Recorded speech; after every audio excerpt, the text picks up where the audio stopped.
తాకట్టులో ఉన్న బంగారాన్ని విడిపించి ఆ రోజు ఆన్లైన్ ధరకే కొంటుంది కొమ్మూరి గోల్డ్.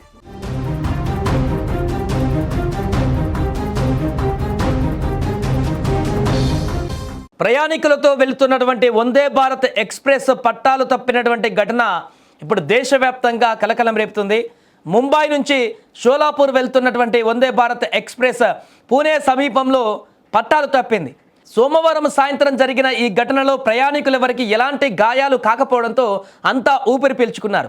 అధికారులు వెంటనే సహాయక చర్యలు కూడా చేపట్టారు. దీంతో అక్కడ జరిగినటువంటి రైలు పట్టాలు తప్పినటువంటి ఘటనకు సంబంధించి ఎంక్వైరీ కూడా చేస్తున్నారు.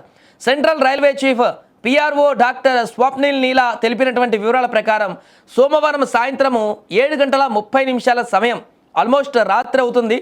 రైలు పూణే స్టేషన్లోకి ప్రవేశిస్తుండగా ఈ యొక్క ప్రమాదం జరిగింది. ఊహించని ఘటనతోటి అందులో ఉన్న ప్రయాణికులందరూ కూడా భయాందోళనకు గురయ్యారు. ప్లాట్ఫామ్కు సమీపంలోని డైమండ్ క్రాసింగ్ వద్ద రైలు 4వ కోచ్కు చెందినటువంటి ఒక ట్రాలీ పట్టాలు తప్పింది. రైలు ఒక ట్రాక్ పై నుంచి మరో ట్రాక్కు మారేటువంటి మార్గాన్ని డైమండ్ క్రాసింగ్గా మనం చెప్తుంటాం. ఒక పట్టాల నుంచి ఇంకో పట్టాలకు మారిపోతుంటుంది. పూణే స్టేషన్ యార్డ్ ఆధునీకరణ పనుల్లో భాగంగా ఈ డైమండ్ క్రాసింగ్ను అప్గ్రేడ్ చేయాలని ఇప్పటికీ ప్రణాళిక సిద్ధం కూడా చేశామని స్వప్నిల్ నీలా వివరించారు. ప్రయాణికులను మరో రైలుకు మార్చేటువంటి ఏర్పాట్లు కూడా చేస్తున్నామన్నారు. అక్కడ పట్టాలు తప్పిన తర్వాత దేశవ్యాప్తంగా ఉన్న ఇలాంటి పాతతరం నాన్ స్టాండర్డ్ డైమండ్ క్రాసింగ్లన్నింటినీ ప్రాధాన్యత క్రమంలో భర్తీ చేస్తామంటూ కూడా ఈ సందర్భంగా స్పష్టం చేశారు. ఇక ప్రమాదం జరిగిన వెంటనే పట్టాలు తప్పినటువంటి కోచ్లోని ప్రయాణికులు తమ లగేజీలతో కిందకి దిగి ప్లాట్ఫామ్ వైపు నడుచుకుంటూ వెళ్లారు. రైల్వే అధికారులు వారిని సురక్షితంగా గమ్యస్థానాలకు చేర్చేందుకు మరో రైలును ఏర్పాటు చేసే ప్రయత్నం కూడా చేశారు. ఈ ఘటనతో మహారాష్ట్రలో నడుస్తున్నటువంటి వందే భారత్ సర్వీసులపైన ఇప్పుడు స్వల్ప ప్రభావం పడేటువంటి అవకాశం ఏర్పడింది. ఏదేమైనా కూడా దేశంలో ప్రతిష్టాత్మకంగా తీసుకువచ్చినటువంటి రైలు ఇది, వందే భారత్ రైలు అనేటిది.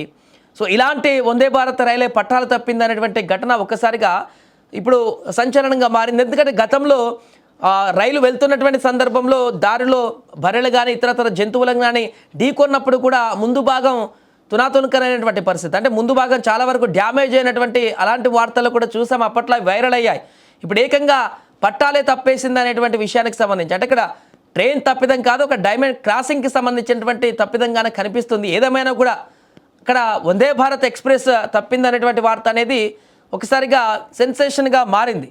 మరి దీనికి సంబంధించి రైల్వే అధికారులు మరలా భవిష్యత్తులో ఇలాంటి ఘటనలు జరగకుండా పట్టాలి. ఎందుకంటే ఒకవేళ అది కనుక వేగంగా ఉన్నట్లయితే ట్రైన్ ఇంకెక్కడైనా వేరే చాలా హెవీ స్పీడ్లో ఉన్నప్పుడు మార్గ మధ్యలో ఇది స్టేషన్కి నియర్ బై ఉంది కాబట్టి స్లోగా ఉంటుంది కాబట్టి ఏం కాలేదు. హెవీ స్పీడ్లో వెళ్తున్నప్పుడు అలాంటి పరిస్థితి వస్తే ప్రమాదం ఏ రకంగా ఉంటుందో ఊహించడానికే మనకు భయాందోళన కలుగుతుంది. సో ఏదేమైనా కూడా ఈ ప్రమాదంలో ఎవరికి ఎలాంటి చిన్న కూడా గాయం కూడా కాకపోవడంతో అంతా ఊపిరి పీల్చుకున్నారు.